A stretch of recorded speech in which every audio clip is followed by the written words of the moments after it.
ವೇದಿಕೆ ಮುಂಬಲ್ಲಿ ಕುಳಿತಿರುವ ಸರ್ವರಿಗೂ ಸ್ವಾಗತ ಸುಸ್ವಾಗತ. ಎಲ್ಲರಿಗೂ ಅಭಿನಂದನೆಗಳು.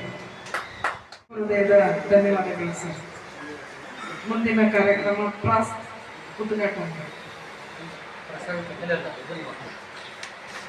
ಉದ್ಘಾಟನೆ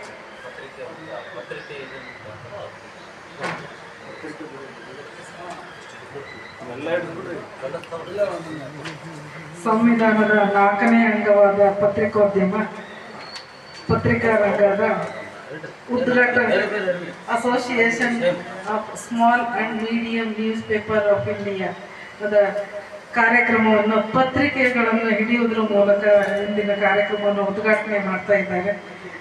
ವೇದಿಕೆ ಮೇಲಿರುವಂತಹ ಎಲ್ಲ ಗಣ್ಯಮಾನ್ಯರು ಅವರಿಗೆ ತುಂಬ ಹೃದಯದ ಧನ್ಯವಾದಗಳು. ತಮ್ಮೆಲ್ಲರ ಜೋರು ಚಪ್ಪಾಳೆಯೊಂದಿಗೆ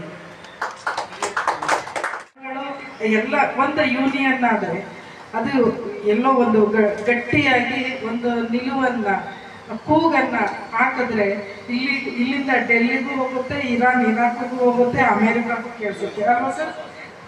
ಅದೇ ರೀತಿ ಈಗ ಒಂದು ಚಪ್ಪಾಳೆ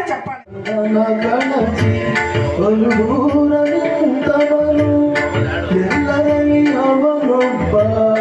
ಮುತ್ತು ರಾಮ,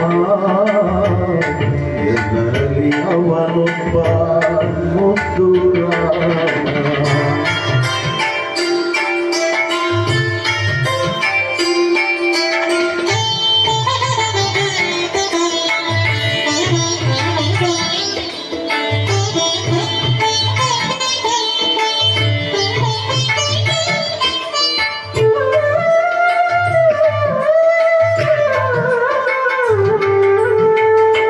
ಸಿದ್ಧನೆಂದರೆ ಯಾರು ಮನವನು ಈಸದಾತ, ದೂರು ನೋವನ್ನು ಸಹಿಸಿ ನಗುತ್ತಲಿರುವಾತ.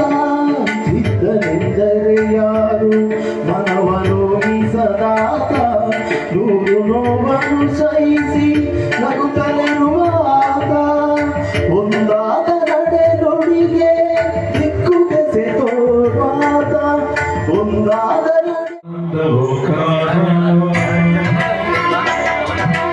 ಆತ್ಮಾನಂದ ಸಾಕಾರ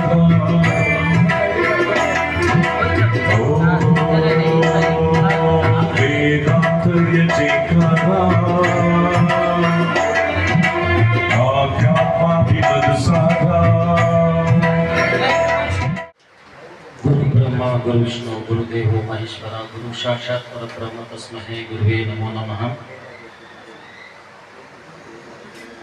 ಮೊದಲಿಗೆ association of small and medium news papers of India ಕರ್ನಾಟಕದ ರಾಜ್ಯ ಸಮಿತಿಯ ರಾಜ್ಯ ಅಧ್ಯಕ್ಷರಾಗಿರ್ತಕ್ಕಂತಹ ಗೋವಿಂದಯ್ಯ ಅವರಿಗೆ ಹೃತ್ಪೂರ್ವಕ ಪೂಜ್ಯ ಪ್ರಣಾಮಗಳು.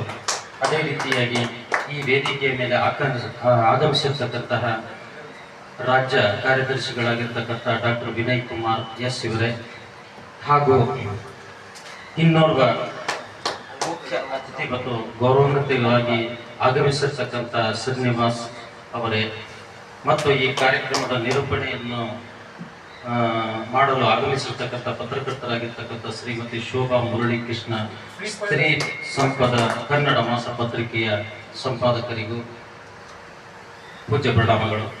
ಅದೇ ರೀತಿಯಾಗಿ ಈ ಕಾರ್ಯಕ್ರಮದ ರಾಜ್ಯ ಪದಾಧಿಕಾರಿಗಳ ಹಾಗೂ ಗುರುತಿನ ಚೀಟಿ ವಿತರಣಾ ಕಾರ್ಯಕ್ರಮಕ್ಕೆ ಆಗಮಿಸಿರ್ತಕ್ಕಂಥ ಈ ಅಸೋಸಿಯೇಷನ್ ರೂವಾರಿಗಳು, ಹಿರಿಯ ಪತ್ರಕರ್ತ ಸಂಪಾದಕರು ಮತ್ತು ಸಂಘದ ಸದಸ್ಯರು ಅವರಿವರೆನ್ನದೇ ಈ ಕಾರ್ಯಕ್ರಮಕ್ಕೆ ಆಗಮಿಸಿರ್ತಕ್ಕಂತಹ ಪತ್ರಿಕೆಯ ಸಂಪಾದಕರಿಗೆ ಮತ್ತೊಮ್ಮೆ ಹೃತ್ಪೂರ್ವಕವಾಗಿ ಪೂಜ್ಯ ಪ್ರಣಾಮಗಳನ್ನು ಕೃತಜ್ಞತಾಪೂರ್ವಕವಾಗಿ ಸಲ್ಲಿಸಿ, ಇಂದಿನ ಒಂದು ಕಾರ್ಯಕ್ರಮ, ಯಾಕಂದ್ರೆ ನಾವು ಮಾತಾಡುವಾಗನೇ ನಾವು ಹೈದರಾಬಾದ್ ಕರ್ನಾಟಕ ಅಂದರೆ ನಮ್ಮದು ಉತ್ತರ ಕರ್ನಾಟಕದ ಪಕ್ಕದ ಜಿಲ್ಲೆ, ಹಾಗಾಗಿ ಮಾತಾಡುವಾಗನೇ ನಾವು ಸ್ವಲ್ಪ ರಫ್ ಇದು ಬರ್ಬೋದು. ಯಾಕಂದ್ರೆ ಯಾವುದೇ ಒಂದು ಇರಲಿ, ಈ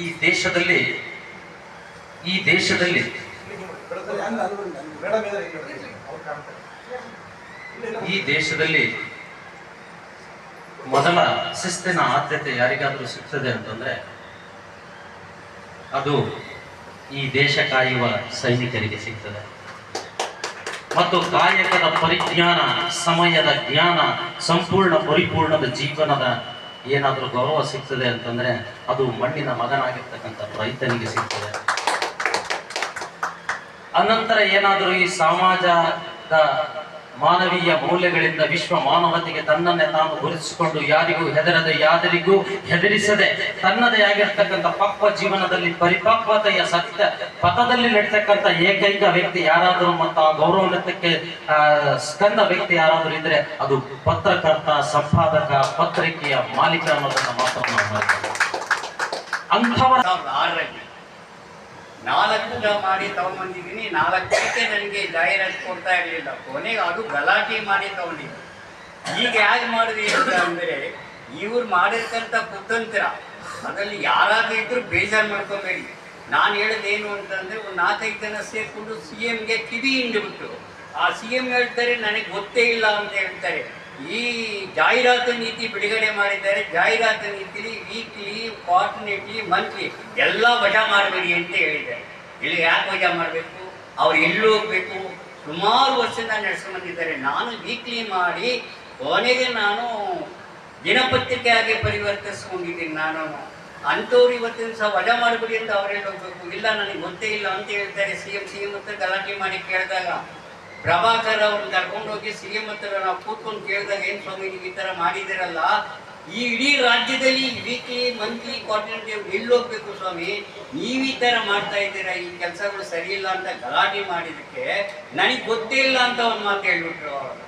ಆಮೇಲೆ ಪುನಃ ಇದನ್ನು ಪರಿಶೀಲನೆ ಮಾಡ್ತೀನಿ ಅಂತಾರೆ. ಈಗ ಫೋನ್ ಮಾಡಿ ಬಾಗಲಕೋಟೆಯಲ್ಲಿ ಇರತಕ್ಕಂಥವ್ರಿಗೆ ಹೇಳಿದ್ದೀನಿ, ನೀವು ಉತ್ತಮರು ಪತ್ರಕರ್ತರು, ಉತ್ತಮರು ನೀವು ಸಂಪಾದಕರಾಗಿದ್ದರೆ CM ಹಿಡ್ಕೊಂಡು ಅದು ಮಜಾ ಮಾಡಿಸೋಕ್ಕೆ ಏರ್ಪಾಟ್ ಮಾಡಿ. ಯಾಕೆಂದ್ರೆ ಈಗ ಜಾಹೀರಾತು ನೀತಿ ಬಂದರೆ ಯಾರು ಪತ್ರಿಕೆ ಮಾಡೋಕ್ಕಾಗೋದಿಲ್ಲ ಇವತ್ತಿನ ದಿವಸ ಪರಿಸ್ಥಿತಿಲಿ.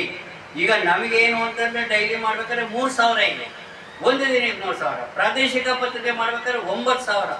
10 ಜನ ಇಟ್ಕೊಳ್ಬೇಕು. ಅವನಿಗೆ GST ಇದು ಎಲ್ಲ ಕೊಡ್ಬೇಕಂದ್ರೆ ಅವ್ನು ಎಲ್ಲೋಗ್ಬೇಕು? ಅದೇ ಕೊಳ್ಳೆ ಹೊಡಿಬೇಕು ಯಾರಿಗೋ. ನಮ್ಮ DK ಶಿವಕುಮಾರ್ ಮನೆಗೆ ಕೊಳ್ಳೆ ಹೊಡೆದು ದುಡ್ಡು ತೊಗೊಂಬಂದು ನಾವು ಮಾಡಬೇಕಾಯ್ತಂತ ಅಷ್ಟೇ, ಬೇರೆ ಯಾವ ರೀತಿಯೂ ಮಾಡೋಕ್ಕಾಗಲ್ಲ. ಆ ಪರಿಸ್ಥಿತಿ ಇದೆ ಇವತ್ತಿನ ದಿವಸ. ಸುಮ್ಮನೆ ಇವತ್ತು ಹೇಳಬೇಕು ಅಂತಂದರೆ, ಪತ್ರಕರ್ತರು ಅಂದರೆ ನಮ್ಮ ಕರ್ನಾಟಕ ರಾಜ್ಯ ಕಾರ್ಯನಿರತ ಪತ್ರಕರ್ತರ ಸಂಘದಲ್ಲಿ ಗಲಾಟೆ ಮಾಡಿದ್ದೀನಿ ನಾನು. ಕಾರ್ಯನಿರತ ಪತ್ರಕರ್ತರ ಸಂಘ ಅಂದರೆ ಏನು?